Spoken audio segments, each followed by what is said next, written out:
insightful program about mindfulness and how mindfulness can improve our lives with Professor Sarah Melzer. That's March 13th. April 11th, we have a program about aging in the brain.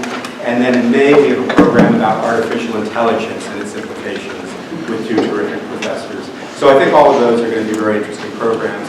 And I'll also mention that January 24th, there's a chamber music Palisades concert. And information about that is available on the retirees' website, retirees.ucla.edu. And all the other programs are in the faculty club, and there's information about it that you may already have or that at the front desk. But now to our recital. So, and let me ask you please to turn your cell phones off if you haven't done it. So, Ina Faliks is a world-renowned musical artist. She's professor of piano and head of the piano department at UCLA's Herb Alpert School of Music. She's performed thousands of recitals and concerts worldwide throughout the United States and Europe and Asia. She's won many prestigious piano competitions. She's been featured on television and radio programs worldwide and has won rave reviews for her CDs and also her new memoir, which is titled Weight in the Fingertips, a Musical Odyssey from Soviet Ukraine to the world stage. And in her memoir, Professor Faliks writes about her exploration of Bach's brilliant music as a child, as she grew up in Odessa, who became a child prodigy with the piano of her best friend, and her steady rise as a world-renowned concert pianist. So today she's going to perform a recital for us. She's going to read from her memoir. Then we'll have copies of her memoir on sale at the front. She'll have a little time afterwards to sign those. And after the recital, I'll do a short interview with her. So with no further ado, let's please join me in a warm welcome to Professor Ina Faliks.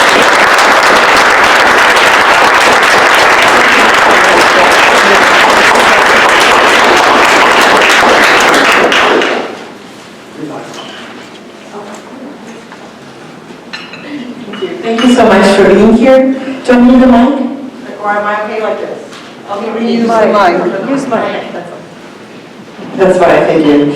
So, I'm going to tell you a little bit about my book because this is a recital reading. I've been doing a lot of these all over the country.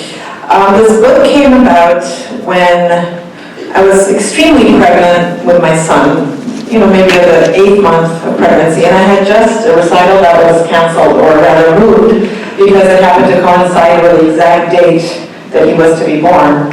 It was the Liszt Concerto in Liszt Concerto No. 1. So I was bored. I was in New York in a very hot apartment. Am I too loud? Is the mic too loud? No. Okay, what do you want me to do? Should I do this? Is this better? No. Okay, you just get. We don't want the mic to give you feedback. We want you to give me. And this was the summer that I started writing the book. It took 12 years to write. The book is not only about music, and it's not only about musicians. It's about many, many different things. It's about my immigration from Odessa.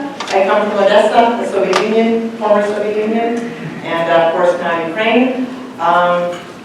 It's about that. It's about being a woman in a very difficult field, classical music. It's about a passionate life in music, adventures in touring and travel, about being a mom, about the friendships you make along the way, about grief and love. There's a big love story in the book because, I think a great book has to have a love story. So that's very much in there. And many, many different things, but really not only for musicians. So I'm very proud of it, and writing it was a great, great joy. So I will read to you little bits from it and then play for you pieces that are meant to accompany the emotional world that I'm talking about in the book, and I hope that you enjoy it, and I'm happy to answer any questions that you might have later on.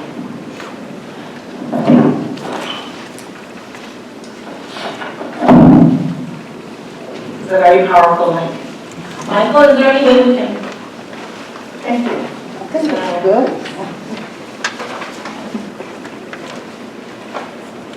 So I'll start reading for you from the end of the book, and this is the postlude. And what's happening here, when the Ukraine war just broke out, I was part of a big fundraiser in Culver City. We raised over $100,000 for Ukraine. And all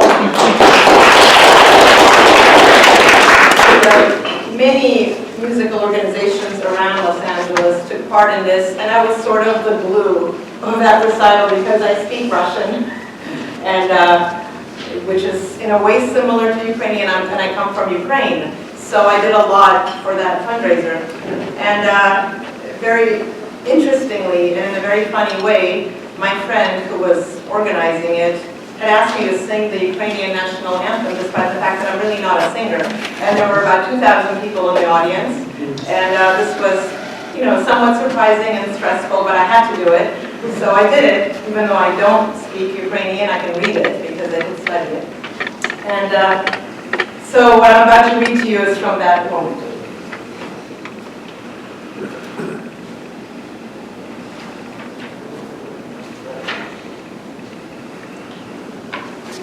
I felt profoundly inadequate. I wore my mom's cream-colored Ukrainian vyshyvanka shirt with its billowy sleeves and red woven flowers. I also wore her blood-red beaded necklace. Dad had recently brought all the jewelry and most of her clothes to me to sort through after she died. That she felt Ukrainian, not especially, but she felt Odessan, like feeling Barcelonian rather than Spanish, or Marseillaise rather than French. She loved the tasty, idiomatic expressions of the Ukrainian language and was proud of her vyshyvanka shirts. Did I feel Ukrainian? What did this mean to me? Suddenly, everyone wanted to know, and I had no idea how to answer. I've always dreamed of going back to beautiful, elegant, funny, gritty, culturally bubbling Odessa to perform, but I've never been back. I've pictured the homecoming thousands of times. I'd climbed the Potemkin steps. I'd kissed the statue of Duc de Richelieu. I'd cried. I'd go back to our tiny, tiny old apartment building, hug my best friend, Anastasia, with whom I'd once put on a vaudeville at a summer house in the Black Sea. I've only seen her as an adult on Facebook. In my piano competition years, my name would often appear in the program next to a tiny yellow-blue flag, listing me as Ukrainian-American pianist, Faliks. I rarely encountered that flag otherwise. Now, the blue and yellow is everywhere, including a Ukraine flavor in Los Angeles ice cream shop that was just vanilla really with food coloring. Being from Ukraine is not a commodity. It's not hip or fun. It is not an identity to be performed.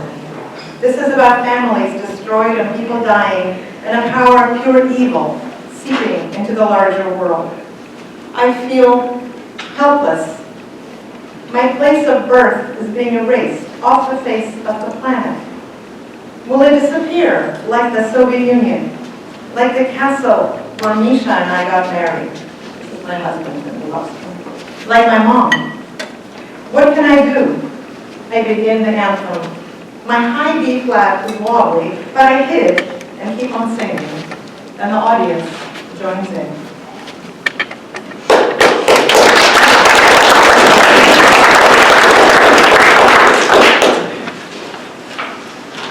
What you will hear now is a piece that was written for me. It was premiered a little while back. It's called Sirota. Sirota was a cantor from Odessa. He died in the Warsaw Ghetto Uprising. This is a recording from 1907 from a Rosh Hashanah service.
So next I'll go through the book and read from some chapters in really chronological order. So let me take you back to Odessa,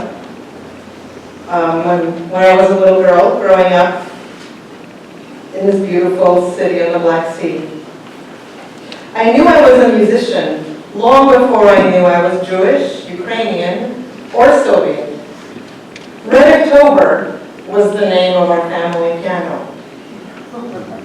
It didn't have 3 legs, it was an upright, so not like this one.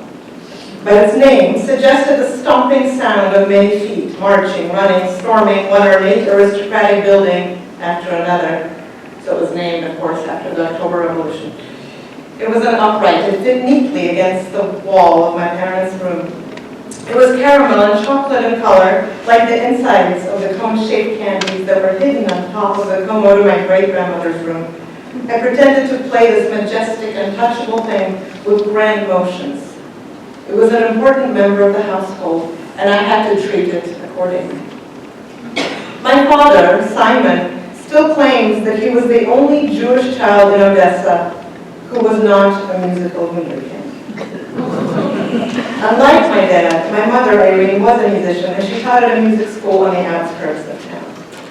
But it was my great-grandmother who practiced with me when I started playing. She was truly a character, a matron of our household. And she was someone who, when she spoke, you listened.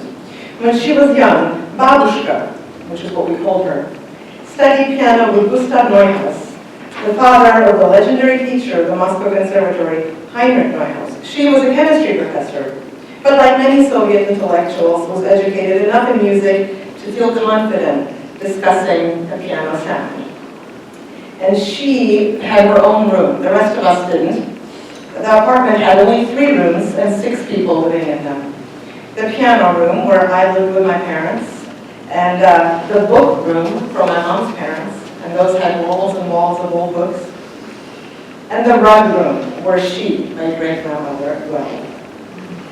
The rug room was viewed as such by me because it had a giant wall rug, a very typical adornment for a very cluttered Soviet apartment. It had a delirious amount of detail, creatures and plants and birds and flowers. It was very multi-layered. Beneath the rug lived the queen of the household, great-grandma Fanny, or, as I said, Babushka. Babushka means grandmother in Russian, but everyone called her that, despite the fact that she was my great-grandma. Even her own daughter, Rima, my actual grandma, called her Babushka. Her eyes and nose were those of a large, wise bird. She practiced piano with me every day when my parents, then in their late 20s, would slip out for a movie or tea with their friends. As I practiced during my first year at the piano, Babushka listened and talked to me about that special sound in Bach. She would say, "You must play this with a dark and holy sound, Inchka." I don't think that at 6 I realized what that meant, nor did she for that matter, but I imagined something old, eternal, like great-grandma herself.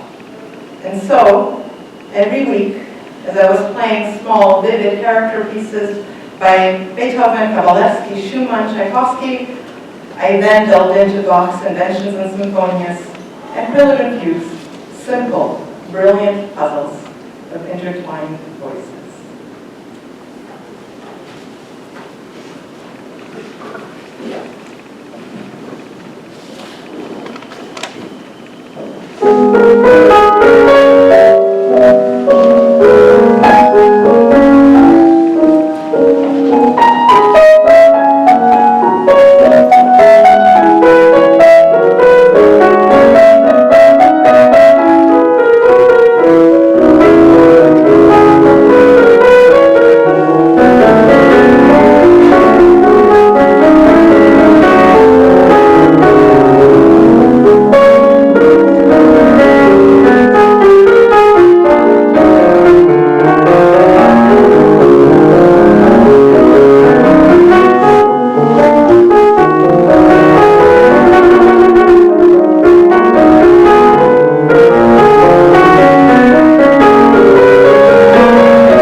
Next, I'll go to the next chapter. It's still Odessa, but this is the chapter where I don't want to give too much away, but this chapter is called Spielka. This was the nickname of my childhood best friend, and he's not my husband, and we have 2 kids together, and we live here in Edmonton. So we first met in Odessa. We were desk mates, so we were assigned our seats at elementary school, and we were the 2 Jewish kids in the school, and we were best friends. So I think it's a very special chapter, and I'll tell you, just give you a little snippet, window into how we left. So once I lost a precious piece of candy. I was never allowed any street snacks, not the sweet, unhygienic soda that everybody drank from the same glass, and not roosters and a stick. But one time, I persuaded them to buy me that lollipop rooster. They were sold by a traveling Romani woman in quivering skirts and flamboyant necklaces, and they came in red and green. My mother was sure that they were pure poison, but on one memorable occasion, she couldn't take my nagging anymore and bought me the burnt, sugary bird on a stick. We got off the wobbly bus, the crowd surged. I fell backwards, and the rooster dropped to the floor, immediately squashed by rampaging feet. My screams matched the screech of traffic, but to no avail. I would never taste an Odessa sugar rooster on a stick. Knowing these stories and my parents' immense protectiveness, Spielka the gentleman and my best friend had begun to walk me home from school at the beginning of our friendship, in first grade. He carried my backpack, which in Soviet grade school is one step away from an engagement ring. Our classmates laughed at him, but he never said a word about it. He didn't care. In 4th grade, he still did it every day. One day, Spielka dropped me off at the apartment complex. He suddenly looked perplexed and a little angry and said, "You know, you asked me something a few days ago," and I said no. Well, I meant to say yes. I pretended not to understand because the cruel streak in me had to hear him say it. "What are you talking about?" "You said I was in love with you," and I said I wasn't. "Well, I am." I hadn't planned a witty response to this, so the words hung there in the air like a cartoon caption from one of his drawings. We mumbled goodbyes, and I ran upstairs to the apartment on the 2nd floor. Babushka sat in her armchair, as always, waiting for me, and I came in and shouted, "Spiegelmacher!" That's my husband's last name, so now you all know why I kept going. "Spiegelmacher just told me he's in love with me." "You are 10 years old. This is too young to understand such things, Inechka," she responded predictably, with kind and cackling laughter. Later that evening, though, Babushka cried alone in her room. I heard her through the thin wall and sheepishly entered. "What's wrong?" "You're leaving me, Inechka. You're leaving for good." "No, English lessons and overheard conversations about immigration I still didn't know or didn't want to know that we were leaving. When I asked my dad, he explained to me that we had to because of anti-Semitism, because he didn't want to live in a country of lies, a communist dictatorship, a failed experiment. He was tired of showing his passport with the word Jew stamped on it. They were tired of meaningless slogans, of standing in lines. He and Mom wanted me to have a future in a place with no anti-Semitism. I didn't get it though. I didn't want to leave my friends, my school. I was terrified of leaving my grandma. And let's face it, I didn't want to part with Spielka. But nonetheless, just a few weeks later, we left. My last day in Odessa, my friends, their parents, and mine had gone to the city's famous Potemkin stairway. We walked on the seafront promenade with our dripping ice cream cones. We stopped at the Pushkin monument. I gazed up at the glossy black curls of the poet and mentally said goodbye. Then we all took a photo next to the Odessa Opera House, which you probably have seen a lot in the news, during the bombings of Odessa. And Spielka, in his tiny shorts, was the tiniest child in the photo. He stood next to me. You can see this photo, it's here. The next morning, we left in the rented bus that would take a few families, ours included, to Czechoslovakia, the first leg of our long journey, next to Vienna, to Italy, and then to the US.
chapter in the book is art immigration.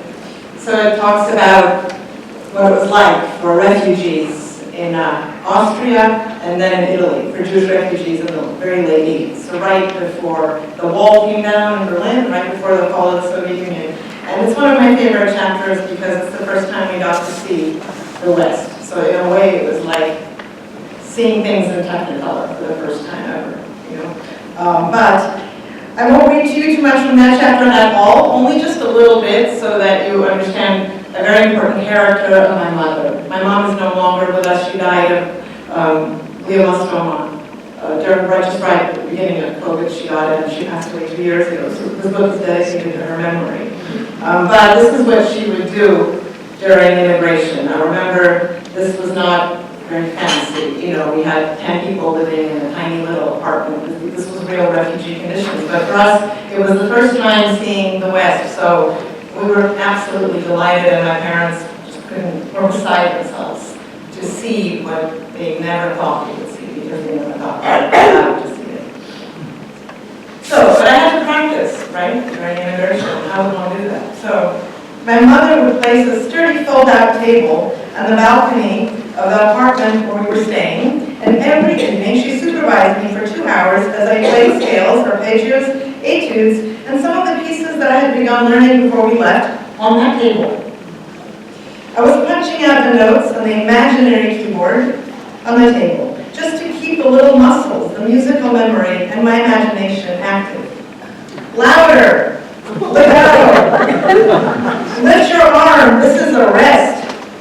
The silent music making made perfect sense to me and her at the time.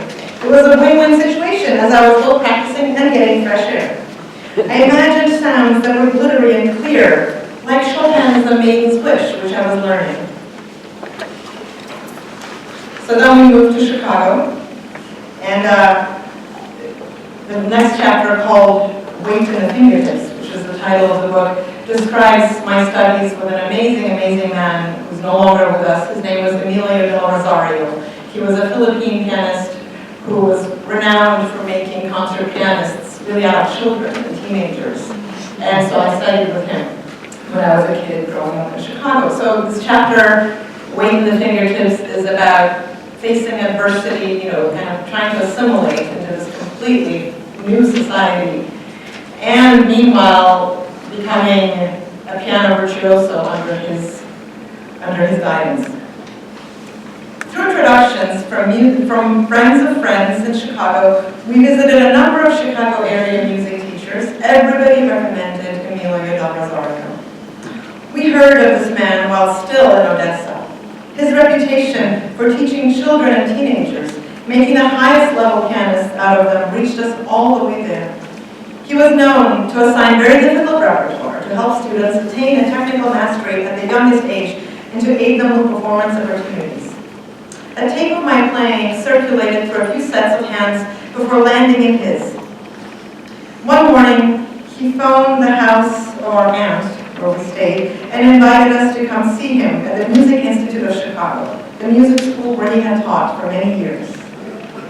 As I later learned, he spent most of his waking hours, sleeping hours too, late nights, weekends, and even most sacred of holidays in that building. I was very nervous to play for him. His name had such a heroic ring, and the man had a grand reputation. I wanted to impress him. My mom worked with me on preparing Bach's Prelude and Fugues and Concerto in F minor, The Maiden's Wish by Chopin Liszt, and Chopin's Fantasy Impromptu. And I also practiced my own compositions. A week later, we arrived at the little red brick building, situated in one of the most affluent neighborhoods in the entire country, Winnetka, Illinois, home of the title character from Ferris Bueller's Day Off, the movie. We waited outside the studio, where a couple of nicely dressed children sat on the stairs, to my mom's horror. They're sitting on the floor in their concert dresses. Finally, the door creaked open, and a joyous, rather high and fizzy voice laughed. Ah, here is the next one. I noticed the shape of his face was very round, his head slightly square, dark skin, oodles of smiling wrinkles, intense, luminous brown eyes, perfectly shiny, combed black hair that reminded me of my great-grandmother. He exuded immense kindness.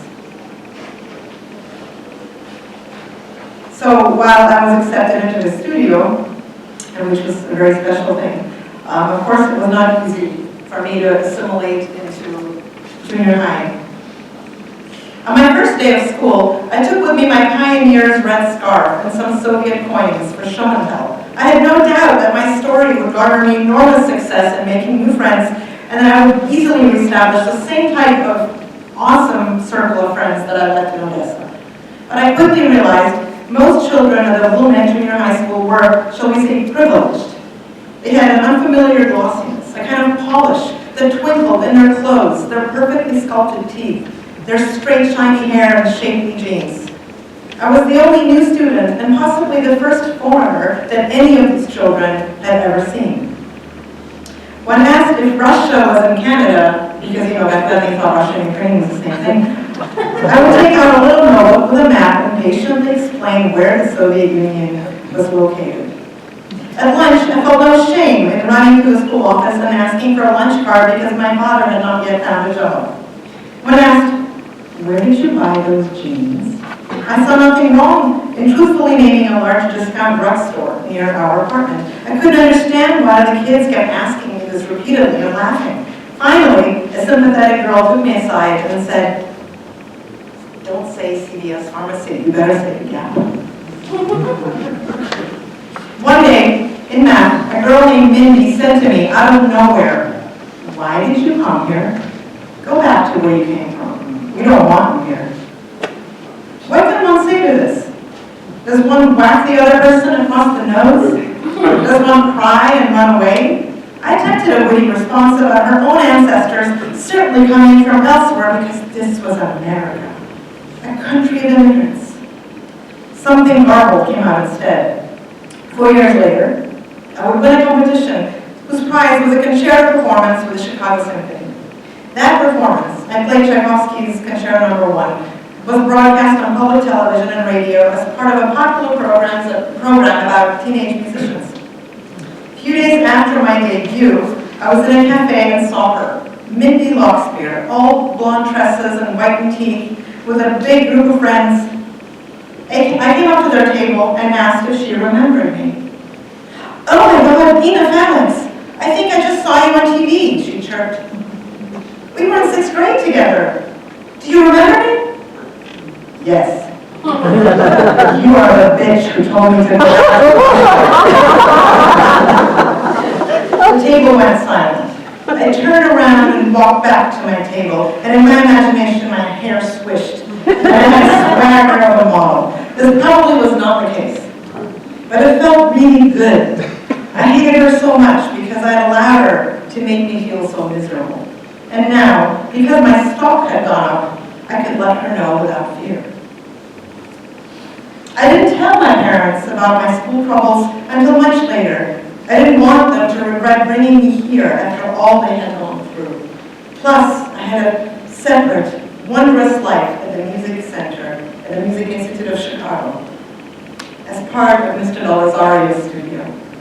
My very first few lessons with him rang with cryptic exclamations.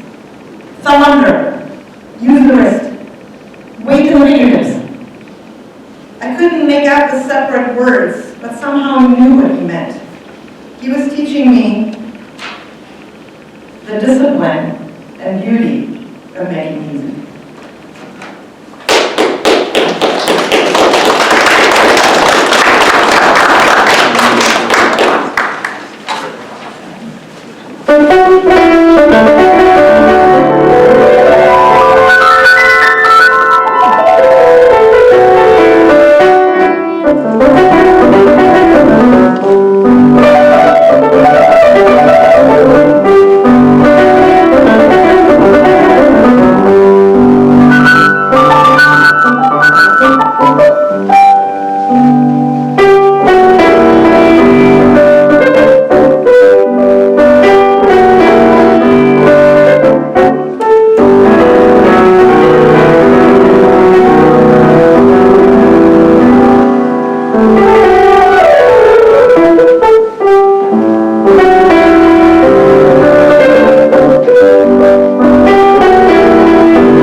Thank you so much.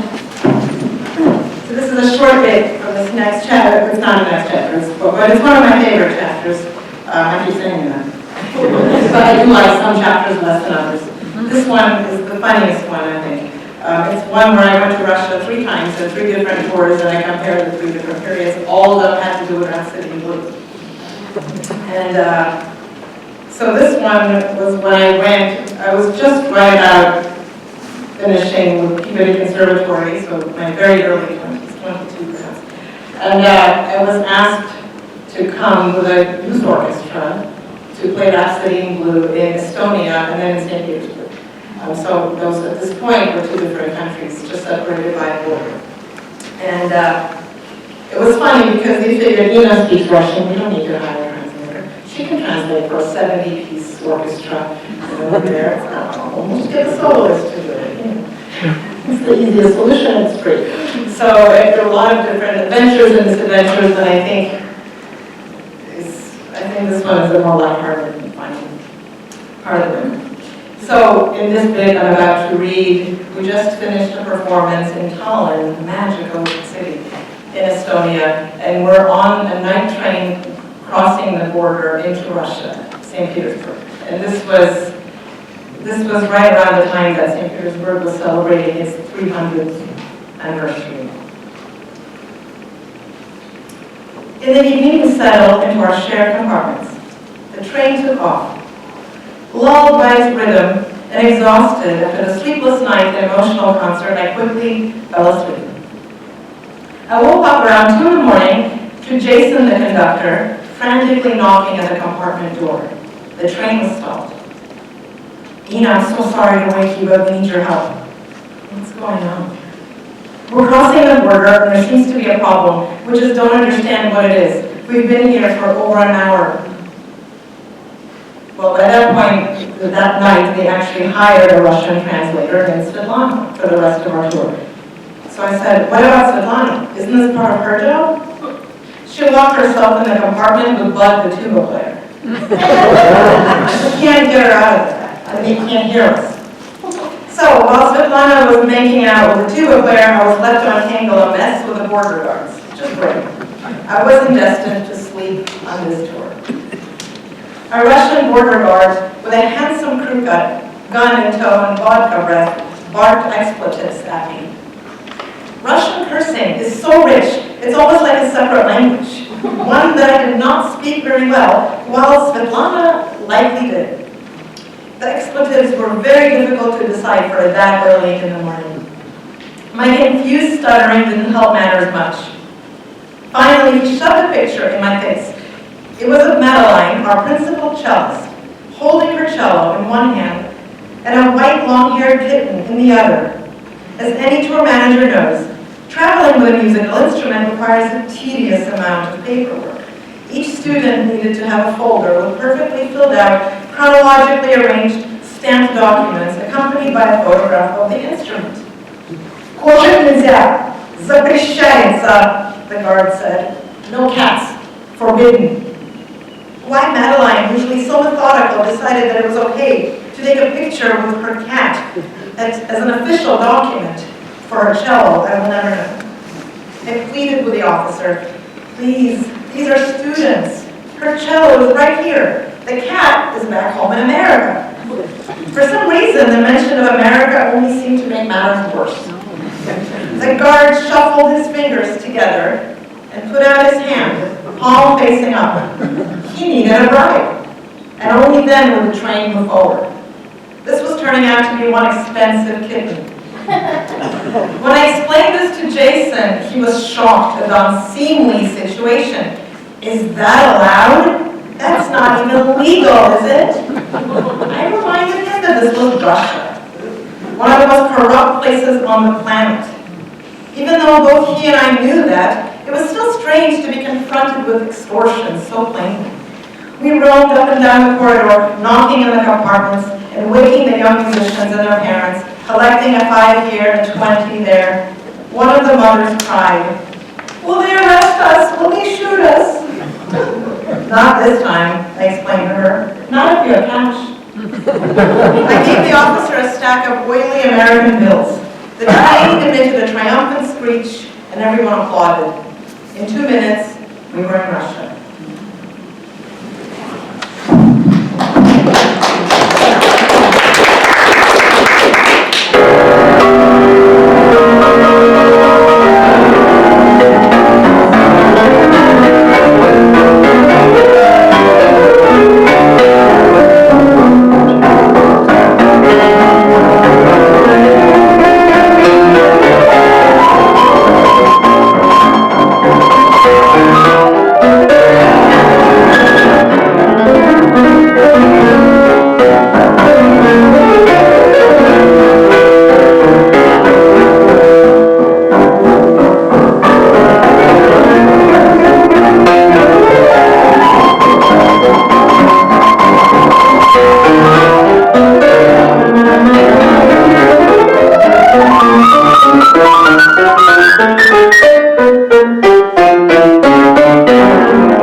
left to play for you, Chopin and Liszt. The Chopin, I'll proceed by a very short little bit, comes from a chapter called The Medicis Live On. And this is where I got reunited with Spielka. So I was getting ready to go to a festival in France, and all of a sudden I got an email from a guy in Israel to whom I haven't spoken in 15 years. So his family left Odessa for Israel, and my family left for the States. And then he decided to find me. And so he wrote my manager, and a manager wrote me, and said, you know this guy, Michael Spielmacher, is looking for you. And my response to that was, holy shit. And that's in the book. But so we started emailing each other, and I agreed that we would meet in France, where I was going to play in the south of France, in Toulouse. And something that we both liked are literary references and codes and kind of these fantastical games of fantasy, obviously, if you have to look me up. And so we agreed to meet near the house where the author Antoine Saint-Exupéry had lived in Toulouse, and this is the author of The Little Prince. And so we had no idea what we looked like or anything like that. We just said we would meet here on this day at this time. And that's that. Ina? A thin, athletic guy with clever, kind eyes, a slender, elongated features, a giant backpack, a t-shirt with Hebrew words, and a very serious sideburns like John Lennon, was hugging me. And I spoke the requisite phrase, "Can you please draw me a sheep?" To this, he took out a folded paper with a pen drawing of a sheep eating grass on a small planet, a la The Little Prince. That's framed in our room. I drew this on the train, he said. The days flew by. I not only missed a friend's afternoon recital, he would understand, but also the train trip to our next set of performances in the medieval walled city of Carcassonne, about an hour away, where we would stay for a few days. I was sure we would find Spielka, aka Misha, a place to stay. It seemed we had only skimmed the surface of the past 15 years. We talked nonstop, switching between Russian and English, his language peppered with unfamiliar expressions and gestures. On the train to Morrison, I looked into his face carefully and saw ages reflected in it. A hint of my great-grandmother's eagle nose, black and white photographs from our class and school, the brown square backpacks we wore in 4th grade. But these were fragments. I could not place the boy within the man, or vice versa, and this collision of images, then and now, was making it hard to breathe. More than anything, I suddenly wanted to be by the piano, to play like I was in a forest, walking by an ancient, clear river, following it blindly, listening to it and letting it lead me, away, to the one thing that was constant and unchanged within itself, the music.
encore for you, the La Campanella and Paganini list, and I will preface that with a few words from the preface, the prelude to the book.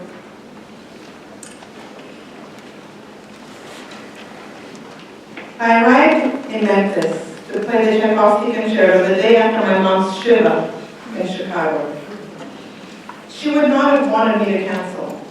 She practiced every note of this piece with me when I learned it many years ago, at 12. I tell this to the audience. I lost my mom to brain cancer just a few days ago. She was my first teacher. She's with me as I play. I'm celebrating her. I want to play an encore for you. It won't be a sad one, but a fun one. By then, my mascara is running, but I grin ear to ear. The audience can see this because for the first time in 18 months, I'm on stage without a mask. I'm savoring my favorite feeling, the plasticity of hands after a concert.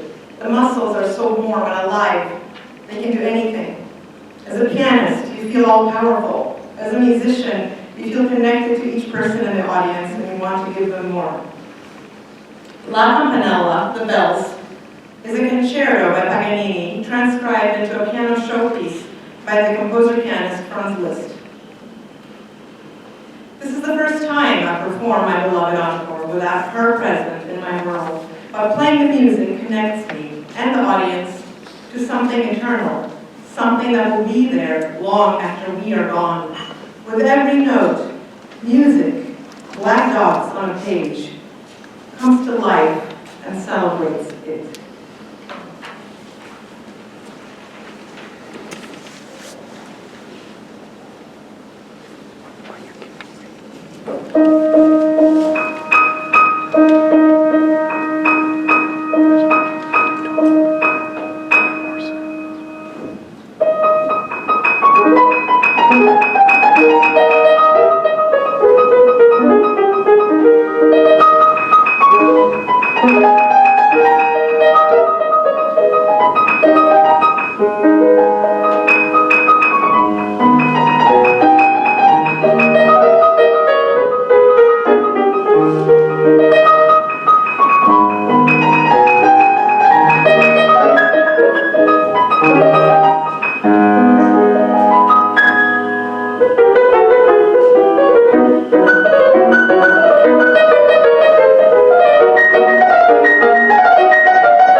beautiful, and we could see and feel the weight of your fingertips. So your mother was an elegant piano teacher who loved Chopin. How did you come to love the piano and the music of Bach? Well, it's not just the music of Bach. Right. But it started that way, didn't it? Didn't it start with Bach? When you were in Odessa?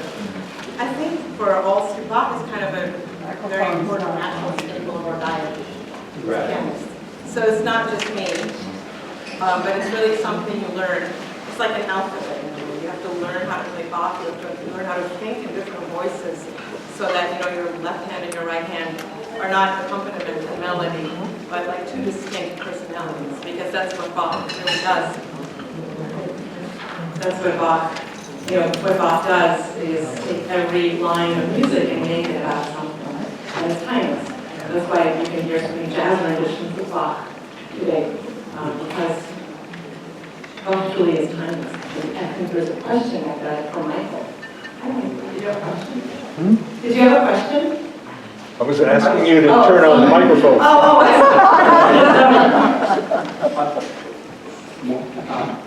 What's the role of music in turbulent times like those that you lived through and those that we're going through now?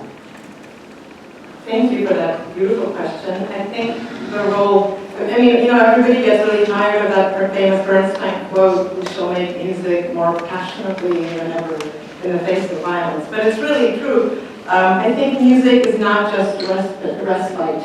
I think music is not just a chance to get away from something and to focus on something else. Of course, for many people, it can be, and that's beautiful. It's beauty. It's giving beauty. It's sharing beauty. That's one of its roles. But another role, I think, is to make a statement that's moving, and that comes directly from the heart to the heart. And you can say things with music that are sometimes impossible to verbalize. And you can make people remember things with music and feel things with music that words can't do. And how do musical geniuses like Beethoven and Tchaikovsky, Chopin, help us to make sense of, to understand difficult times and get through them? I don't know that they themselves know the answer to that question, because they wrote what's in their heart, but they're certainly not the only ones. There are so many geniuses and voices that have not been heard, like Chopin and Tchaikovsky. But I think they teach, great music. The reason that it's great is that, as I mentioned in my book, there's a sense that it will outlive us, that it always has something to say. Just like a great book or a great play, when you go to the theater and you're moved by a play over and over again, you can see it over and over again, it's because every time you hear something in it that you didn't hear before, and it's not obvious, it's not cliche, it's not something that, you can go and buy in a store easily. It's just there in that given moment, and you live it, and you want to live it again. And I think that great music shares that, including, of course, Tchaikovsky and Chopin and all the great ones, but also many other ones. I'm a very, very big proponent of contemporary music, of voices that are not heard, and that's very important to me as well. I'm reminded of a quote from singer Ray Davies, talking about classical music, who said that sometimes it was only a good song that would get him through a difficult day. But I want to ask you about how music can enrich the lives of children and what the role of music should be in our schools. That's another really good question. I wrote a piece for LA Times which came out in October. I think I wrote it on October 6th, and it came out the following week where my mind was nowhere near that topic anymore. But I deeply care about it, of course. And the article was about exactly that, the role of music in children's lives. And I think, of course, music is the first thing to go anywhere, in any school system. And I think there's really nothing more important, because nobody remembers music better or understands music more immediately than children. Even the children that one might think, well, they don't know who Beethoven is.